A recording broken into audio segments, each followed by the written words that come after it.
SpinVox is a service you can get on your mobile phone that helps all people communicate more quickly and easily.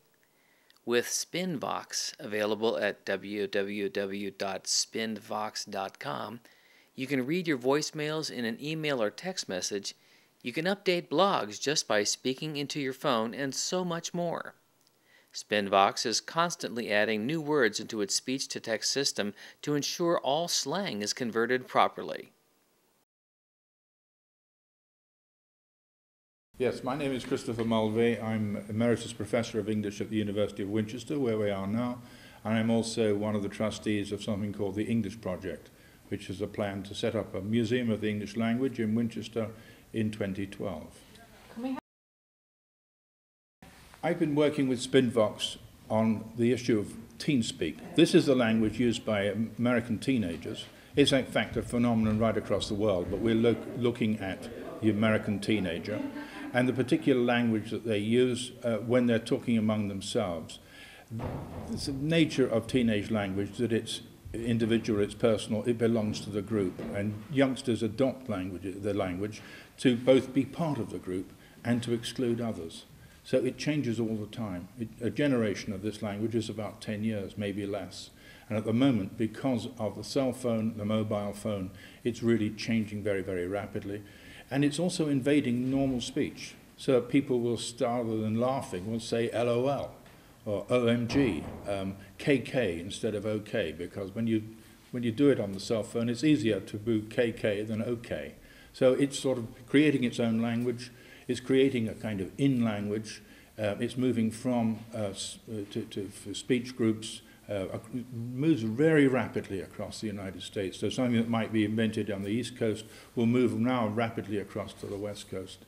It's an amazing phenomenon. A lot of parents find it quite confusing, and teenagers will use it actually to keep their parents out of the conversation. It's not too difficult to decode it though.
We love teen slang.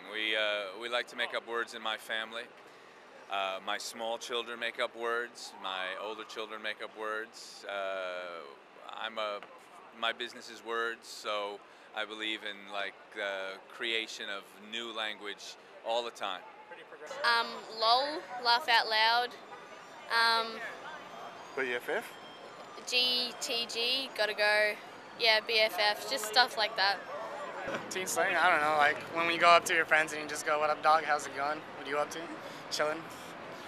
Like when I used to like say like you want to go smoke a blunt, I wouldn't say you want to go smoke a blunt, I'd be like you want to go burn, you know, and then they would have no idea. Like, yeah dude, that's chill, that's gnarly, a lot of slang about drugs, stuff like word and like dope. Yeah, just shortening everything I can possibly can, probably, to make it easier and more unique to develop my own style, probably.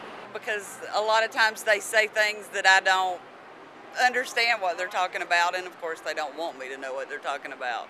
Sometimes I do have a problem understanding their codes, the different codes that they use. The height of his slang, golly, I guess around 17 years old, and you know, he was starting to really want to get out as far away from the family dynamic as possible, so Sometimes I, say like I use my slang to prevent my mom from knowing what I'm doing. I think it's part of the teenage pride kind of thing, knowing that you are different and it is a time where you can be like that and be alien. It's a way of alienating yourself from the older generation, which I think is fun at our age. About 25% most of the time. Are you for real? Yeah. Okay. That language is not that deep that the parents should not be aware of what's going on. You know, I'd be worried more about what they're doing online as far as like, different entities that they go in, MySpace, Facebook, or anything like that. But as far as talking amongst their friends in front of their parents, no, it's not that serious. It's not that heavy duty. I try to be cool. It really is about communication. There isn't anything that's going on that serious that you can't stop your child for 5 minutes and say, what's up with you? Of course, you always want to connect to your children, so you want to sort of, with my younger children, I get down on my knees so that I'm at their level, With my older children, I try and get in his head. Listen. Probably about 60–70% of my language is teen associated, definitely, yeah. Mostly laughing and saying goodbye and hi and stuff like that. That's great. And for Bethan to develop, as she says, her own identity in it too. It's very important, I think, so I haven't stopped it. That slang, it pretty much derives from what kind of culture you're surrounded by, what kind of TV you watch, what kind of music you listen to would influence what you say around the people you're around. That's why I guess if you're, say, into like the whole rock group, you wouldn't really be too comfortable with some people that are more hip-hop underground because you wouldn't understand the way they speak just because you're not always around that. So yeah, I would say it's just influenced by the people you're around, what you watch on TV, the internet, massively the internet. I just finished high school, so I've had my teachers that you kind of can't really respect if they're trying to be, you and get down with it and all that kind of stuff. It's just not appropriate, I don't think. It's a teen thing. It really is a teen thing.